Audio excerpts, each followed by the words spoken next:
Hello बच्चों, आप commerce with Alka class के साथ जुड़ चुके हैं, जिसमें कि अब साझेदारी के बाद हमारा कंपनी चल रहा है। कंपनी की डेफिनेशन बच्चों आपने लास्ट क्लास में देखी थी कि लास्ट क्लास कंपनी क्या होती है और उसकी एक डेफिनेशन।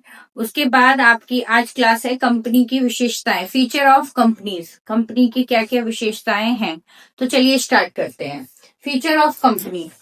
बॉडी कॉर्पोरेट, वैधानिक व्यक्ति। कंपनी एक वैधानिक व्यक्ति है, उसका एक वैधानिक अस्तित्व होता है कि कंपनी लीगल रूप से किसी के ऊपर केस कर सकती है, अपने नाम से कोई एसेट परचेस कर सकती है, कोई दूसरा थर्ड पर्सन उसके ऊपर केस कर सकता है।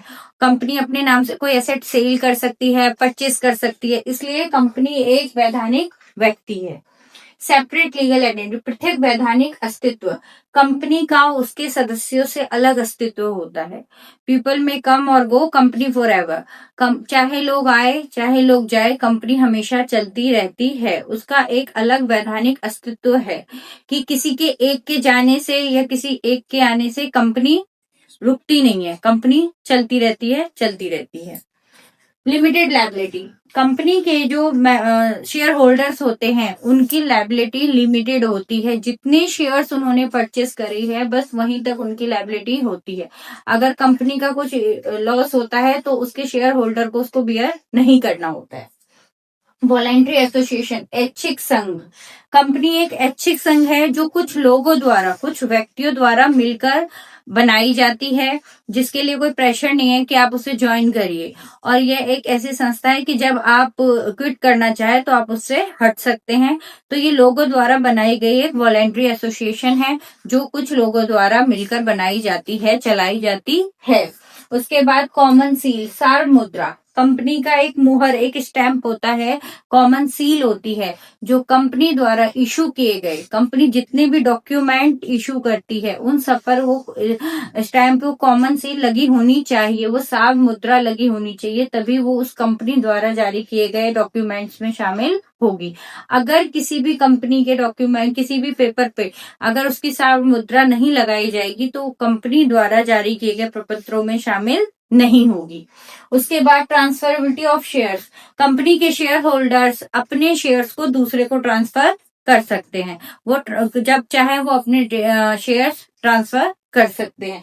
नंबर ऑफ मेंबर्स, कंपनी जो पब्लिक कंपनी में होती है बच्चों, पब्लिक कंपनी में कम से कम 7 मेंबर्स, 7 सदस्य, और ज्यादा से ज्यादा अनलिमिटेड, अनलिमिटेड मतलब असीमित, उसमें लिमिट नहीं है कि कितने मेंबर हो सकते हैं और कितने नहीं। लेकिन अगर हम प्राइवेट कंपनी के केस में देखें तो प्राइवेट कंपनी में कम से कम 2 और ज्यादा से ज्यादा 200 मेंबर हो सकते हैं।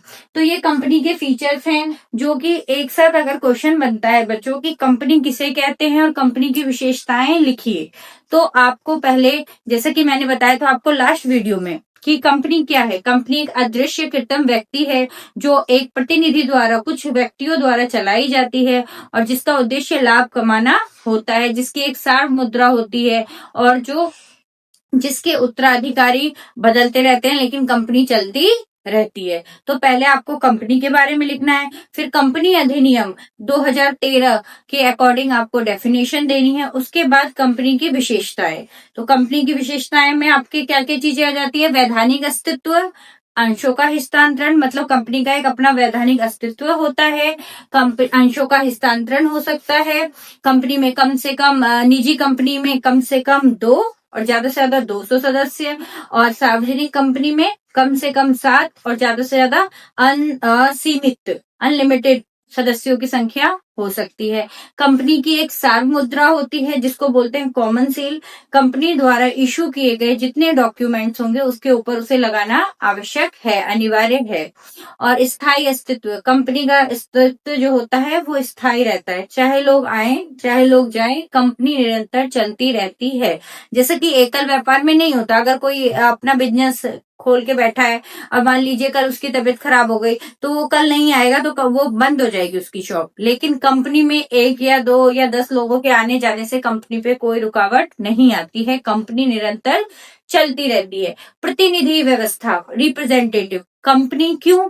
क्योंकि कंपनी एक आर्टिफिशियल पर्सन है। आप बार बार सुन रहे हैं ना इस वर्ड को, आर्टिफिशियल का मतलब जो खुद से कोई काम नहीं कर सकती है। तो कंपनी को कुछ लोग आर्टिफिशियल रिप्रेजेंटेटिव कुछ लोग चलाते हैं, जिसको बोर्ड ऑफ डायरेक्टर संचालक मंडल कहते हैं। वही कंपनी के लिए सारे फैसले लेते हैं। लेकिन कंपनी खुद में एक वैधानिक व्यक्ति है, इसलिए कोई भी काम कंपनी अपने नाम से करती है कि अपने नाम से कोई भी बिजनेस, कोई भी एसेट, कोई भी लायबिलिटी पेड कर सकती है, खरीद सकती है, अपने नाम से किसी के ऊपर मुकदमा कर सकती है, या कोई अन्य व्यक्ति कंपनी के ऊपर मुकदमा कर सकता है। तो ये सारी चीजें हो गई बच्चों कंपनी की विशेषताएं। आई होप आपको कंपनी और कंपनी की विशेषताएं अच्छे से समझ में आ गई होंगी। लेकिन इन सब की ये हेडिंग है, आपको इसके बारे में अच्छे से डिटेल लिखकर इसके नोट्स तैयार करने हैं, जिससे आपको एग्जाम टाइम में इजी हो लर्न करने के लिए और आगे आप अच्छे से लिख पाए।